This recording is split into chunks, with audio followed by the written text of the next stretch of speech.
Shavua Tov, Abu Tevoch. I want to tell story number 57 of the Shivchei haBaal Shem Tov. The story is divided in 3 parts, and in some editions it's 3 different stories. I will try to tell them all in one part and minimize excessive explanation. Continuing with the story as we were last week, that the Baal Shem Tov Motzi Shabbos would be telling about the things that he saw, and these stories are being told through Rav Yoel of Nemirov to the author of the book Shivchei Baal Shem Tov. He says, after the Baal Shem Tov had told the story of what he had seen last week, he continued and he said, the same Motzi Shabbos, that year he saw that the book would be printed, and since the book had not yet been printed, he couldn't see the name of the book. But he saw that this printing, the people putting it together, had to do with the cult, the sect of the false messiah Shabtai Tzvi. At the time of the Baal Shem Tov, Shabtai Tzvi's cult had metamorphed into something else. There were still followers of his. He had been gone for a long time, and then there was the renewed Sabbatian Shabtai Tzvi's cult group called the Frankist, followers of Yaakov Frank, whose story I told last year. So in the book, when they mention Shabtai Tzvi, it says, Imach Shemog, may his name be erased for the damage he caused to the Jewish people.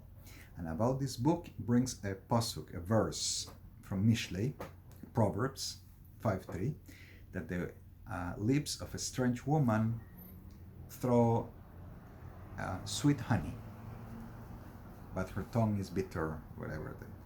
So the idea is that the book is very attractive. It brings people in. It's very well written, and also the sweetness, the honey, means that it contains secrets of Torah. Remember, the original text came from somebody who was following the Talmidim, the students of Rabbi Yitzchak Luria, the Mekubal, the Makabalist of Tzvat. So, since the original text was from the Ariyah Kadosh, the book was very enlightening. However, it had been printed, twisted, re-edited in this place in Eastern Europe, and now they were giving up this book that people didn't know with material that would lead people into believing the propaganda, the concept of the sect of the followers, of cult of followers of Shabtai Tzvi. So the Baal Shem Tov sees this and sees that people are going to fall for this. He says about the book itself, Imach Shmo. The name of the book is Chemdas Chemdat Hayamim, or Chemdat Yamim. The controversy, by the way, continues through our days, and even today there are rabbis who forbid it and rabbis who embrace this book. Okay, so the Baal Shem Tov said that he saw this book was to be printed and is connected to that sect, and he says Imach Shemam, and he explains that the purpose of this book is to bring Jews into great amount of sinning in this world. May God save us. Chas v'shalom. When the book was printed, Rav Yaakov Yosef bought a book for his. He thought it was a new title, a new book of Talmidei Chachamim. He brought it into his shul. When the Baal Shem Tov opened the door and he saw that the book was on the table, he said to him that the book that you have on your table is a forbidden book. In the Ksav Yad, in the original manuscript of the Shivchei Baal Shem Tov, he's a bit more specific about the Chemdas Hayamim and how the book is forbidden. So the Baal Shem Tov just points at it, mentions it, as the Baal Shem Tov, he wanted to know which book, that one. So when they see the Chemdas Hayamim, literally the joy of days, they wrapped the book in a dirt shmata, in a dirt cloth, and they threw it under the table to later on be thrown away, be taken out of the synagogue. Story number 2, related to the same. Rav Yoel tells the author of this book that Rav Yaakov Yosef of Polnoi had a dream that a member of his shul, the minyan that davened with him in the dream, had become a meshumat, had converted to Christianity. He was very much afraid, and he wanted to wake up everybody in his shul to check that they are all still believers in Judaism. As he gathered with them the next day and he spoke to all of them, he realized nobody has done Shmat. Nobody has left Yiddishkeit, Judaism. So he started speaking to each one of them. Is there something in secret you've done that I don't know about? Finally, a very pious man, Rav Eliezer of Tomashpol, stood up and said, I was not aware that I did wrong. What I did is, I had this book, I had bought it, and looked at the book, looked at the pages before I went to sleep the night before. And that, in the dream of Rav Yaakov Yosef, became like, equivalent of doing Shmat, of living Yiddishkeit, living Judaism. A third story, Rav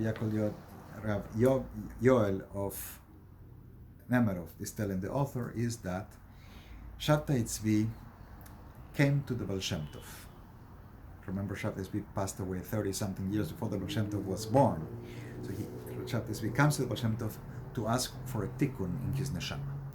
There is a story I did tell a few weeks ago about Reb Gershon, the Baal Shem Tov's brother-in-law, that realized how the Baal Shem Tov is visited during his prayers by these neshamas, the souls, and ask him to do tikkun, to correct them so they can go up to heaven. So I don't know if that's the case in which it happened, but Shabtai Tzvi is one of the neshamas. He comes to the Baal Shem Tov and asks him for tikkun. And Rav Yoel, explaining to the author of the book, tells him that the tikkun had to be done in a special way, very methodical, nefesh with nefesh, ruach with ruach, neshama with neshama. Each spiritual aspect of the Baal Shem Tov had to connect to each spiritual aspect of this soul that needed the tikkun. So the Baal Shem Tov began doing this spiritual connection step by step, slowly, afraid that Shabtai Tzvi was such a bad rasha, such a horrible rasha, that it was not going to be an easy function. During the process of this tikkun, the Baal Shem Tov went to sleep. Shabtai Tzvi, Imach Shemo, may his name be erased, came and tried to lead the Baal Shem Tov into Shmat, into living Judaism. Chas v'shalom.